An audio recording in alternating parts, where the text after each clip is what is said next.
This machine's been turned on for an hour, and so the machine's fully warmed up, but I haven't pulled any water through it, haven't done any warming flushes, and the group head is really cold. Now, this thermometer, the sensor is down here and mounted on top of the group. I could test my theory of how this would be with a group head heater to hold a consistent temp.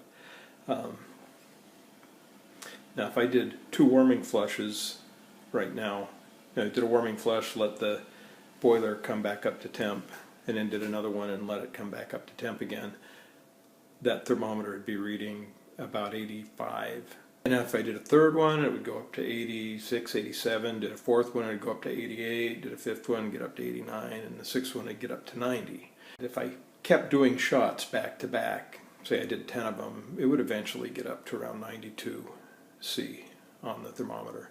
And from there it would stay really stable. And every shot, the other thing I noticed when you measure this with a SCASE, a thermofilter essentially, it's always cold at the beginning of the shot, and then it warms up and it comes up to temp over the course of the shot.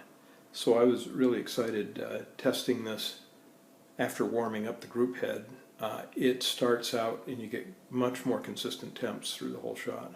And I was able to set my offset down lower, 2 degrees lower than I had to have it before. So anyway, you see it's sitting there at 80. I'm going to turn on my group head heater. Now if I did this with warming flushes, this would take me at least 5 minutes. You know, I'd have to, and plus I'd drain half of my tank. I'm not plumbed in. This is a Mini, so I'd have to sit and refill my tank every once in a while, because I was having to do five warming flushes to get the thing up to temp before I'd pull my first shot. And then if you wait 5-10 minutes, you got to pull two or three more warming shots before I felt like it was fully warmed up again.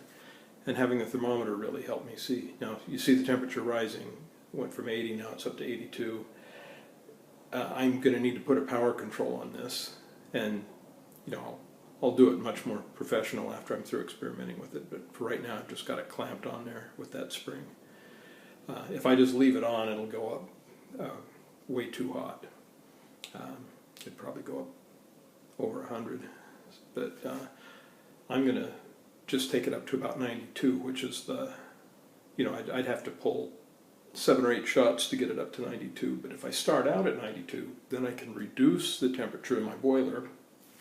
My initial shot temp is already up to temp. I'm not warming up the group every time I pull a shot. Anyway, I haven't wasted any water, and it's only been a couple of minutes, way faster than if I was pulling warming flushes. And I'm almost up to 90 degrees now.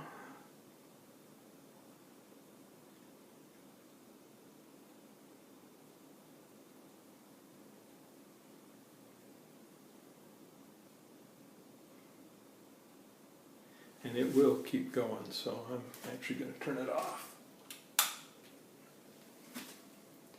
And I'm just manually turning it on and off right now. There's this coincidence that the thermometer went into power saving mode at the same time. So, I should get my SCASE back. I loaned it out, but for right now, warming flush shouldn't warm the group head up anymore now. The group head's up warm enough that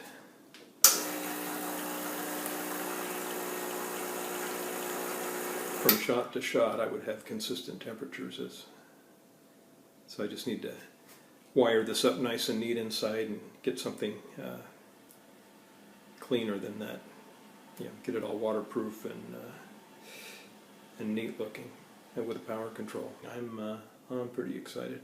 It's the middle of the night. I don't want to drink any coffee right now, but I can't wait till morning to pull a few shots and see how it works.